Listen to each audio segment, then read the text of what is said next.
Chicos, ¿cómo están? Bienvenidos a un nuevo video. El día de hoy vamos a ver lo que es la tabla periódica y la nomenclatura en general para poder comenzar a estudiar los diferentes compuestos. En primer lugar, ¿qué tengo que decirles? Hace poco, en el estudio del átomo, yo les había dejado una pequeña tabla. Espero que la recuerden. Vamos a usarla de aquí en adelante muchas veces. Es muy importante que ustedes tengan su tabla, que la conozcan y que sepan identificar las propiedades de cada uno de sus elementos. Bueno, en general, haciendo un breve repaso, yo les había indicado que estos eran los periodos en forma horizontal, los grupos en forma vertical, cada uno tiene su elemento y como propiedades adicionales, aquí tenemos varios datos. En la tabla, por ejemplo, tenemos el número atómico, radioatómico, punto de ebullición, punto de fusión, densidad, energía, por acá tenemos la masa atómica, estado de oxidación, electronegatividad, símbolo, estructura atómica y el nombre. Para los compuestos, ya vimos nosotros antes en el átomo principalmente lo que era el número atómico y la masa atómica, ¿verdad? Que lo utilizamos para saber cuántos electrones, cuántos protones, cuántos neutrones, para realizar la distribución, para los números cuánticos, etc. Esta vez nos vamos a centrar nosotros en el número de oxidación, ¿ya? Los valores del número de oxidación son muy importantes para poder formar los diferentes compuestos, sean óxidos, ácidos, anhidridos, sales, etc. Poco a poco vamos a ir viendo cada uno de ellos, así que no se preocupen. ¿Qué otros datos importantes tenemos aquí? Bueno, en esta tabla nosotros podemos ver sus características, los elementos que son metales y los elementos que son no metales. Aquí le indica metal de este color azul, los tipos de metales, los semimetales o metaloides que están de color rojo y los no metales que están en este lado. Incluso con las letras les indica el estado físico de cada elemento. Color azul quiere decir que es un gas, como por ejemplo el helio, el neón, el argón, el criptón, oxígeno, nitrógeno, etc. De color negro, que está en estado sólido, que son la mayoría de los elementos, ¿verdad? De color rojo, estado líquido. Aquí solo podemos ver dos, el mercurio y el bromo. Y de color blanco, los sintéticos, ¿verdad? Son los que están en prueba, en experimentos, los que se han formado por el hombre, etc. Se encuentran más en los lantánidos y principalmente en los actínidos, en la parte inferior. Muy bien. Eso es lo principal en la tabla, haciendo un pequeño resumen para poder continuar. Vamos ahora a la parte de la nomenclatura. Como les decía, tomen en consideración los números de oxidación. A los números de oxidación también se los conoce como números de valencia. Así que si van a escuchar ese concepto, es exactamente lo mismo. Son los números con los que reacciona cada elemento frente a otro elemento. En la nomenclatura, hay tres tipos de nomenclaturas: la nomenclatura tradicional, la nomenclatura stock y la nomenclatura sistemática.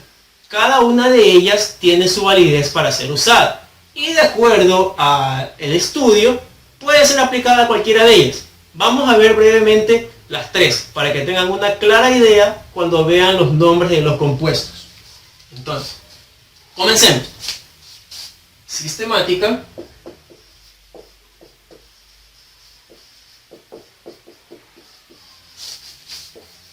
stock y tradicional.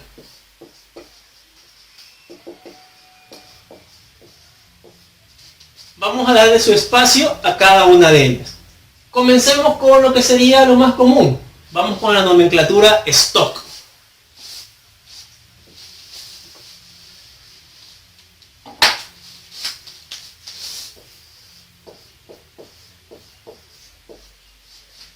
Cada una de las nomenclaturas tiene una clave diferente para poder diferenciarlas. La diferencia principal de la nomenclatura stock es que usa el nombre del compuesto y el elemento en números romanos. Stock usa los números romanos al final del elemento que está reaccionando.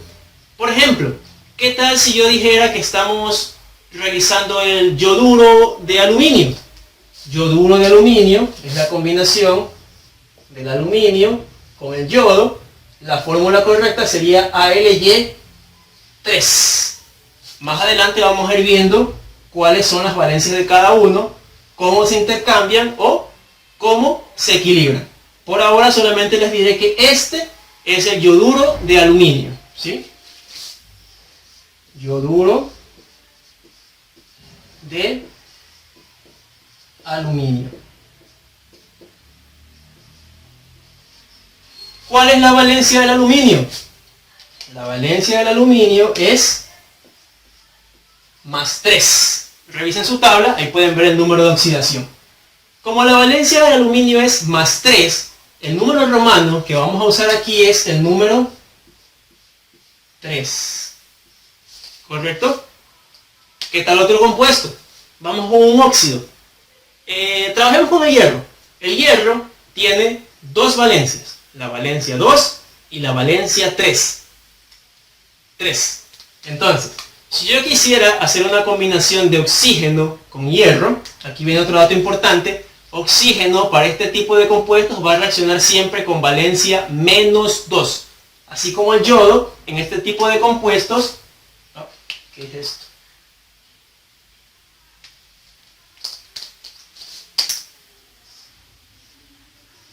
Ahí estamos. Así como el yodo, en este tipo de compuestos, reacciona con valencia -1, el oxígeno en el óxido de hierro va a reaccionar con valencia -2. Pero ojo, tengo que especificar qué valencia está usando el hierro. Como tiene valencia 2 y valencia 3, yo debo decir, si trabajamos por ejemplo con valencia 2, sería hierro aquí, oxígeno acá. Ya vamos a ver cómo se forman cada uno de los compuestos. Ahorita solamente para que comprendan la nomenclatura.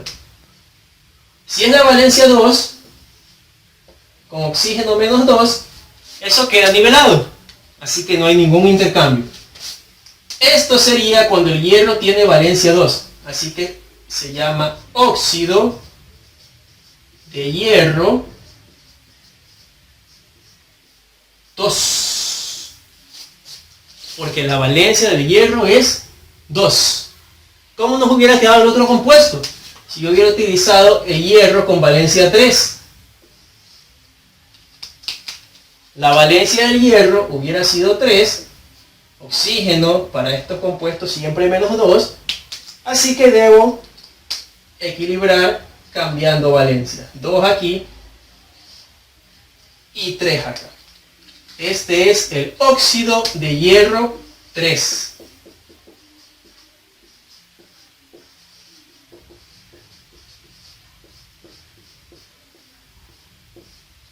En el siguiente video vamos a estudiar con mucho detalle los óxidos, sus valencias y cómo se nivelan cada una de ellas.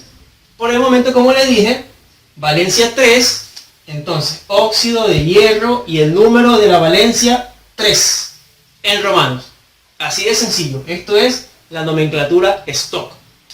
¿Correcto? Vamos ahora con otro tipo de nomenclatura. Vamos a ver la nomenclatura sistemática.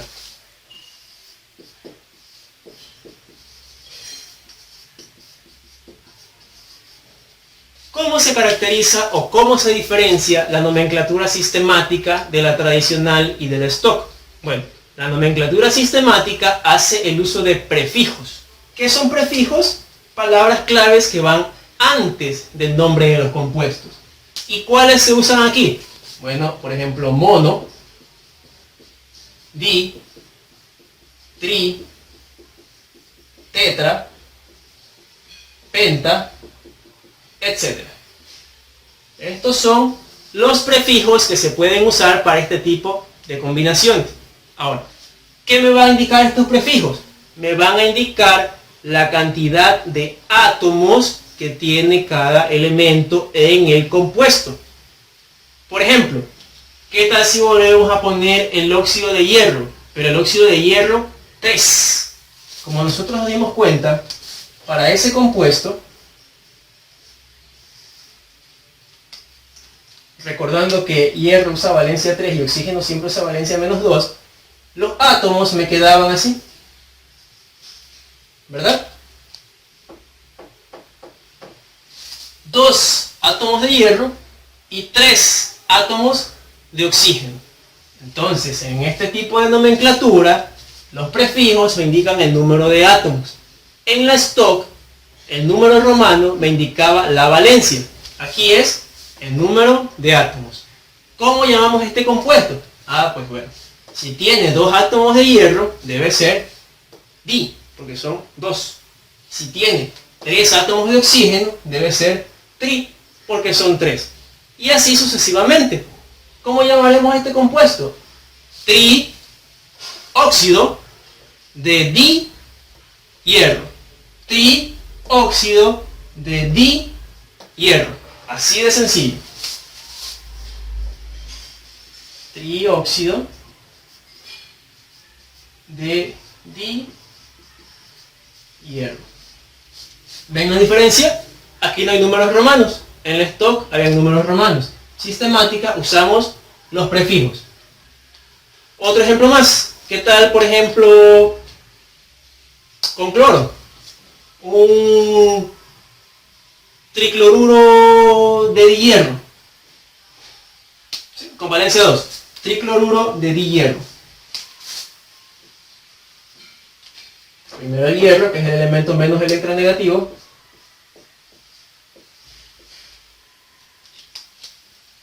Para este tipo de compuestos, el cloro usa valencia menos 1. Como dije, dihierro, estamos hablando de valencia 2. Quiere decir que aquí me queda con 1 y acá viene el 2. Cloruro de hierro, que para este caso será dicloruro de hierro. Puede ser solamente hierro o puede ser mono hierro. Cualquiera de las dos es válida. Decimos entonces dicloruro de dihierro. ¿Sí? Aquí tengo un óxido, acá tengo un hidruro, así puedo hacer las combinaciones. Ya vamos a analizar cada uno de ellos, así que no se preocupen de saber cómo se llama, por qué es este de aquí, por qué este tiene este número acá. No, solamente el tipo de nomenclatura y sus diferencias. Para finalizar, vamos a ver también la nomenclatura tradicional, que es la más usada y la que tiene un grado de complejidad un poquito superior, ya que tenemos que tener en claro unas cuantas reglas. Para la nomenclatura tradicional,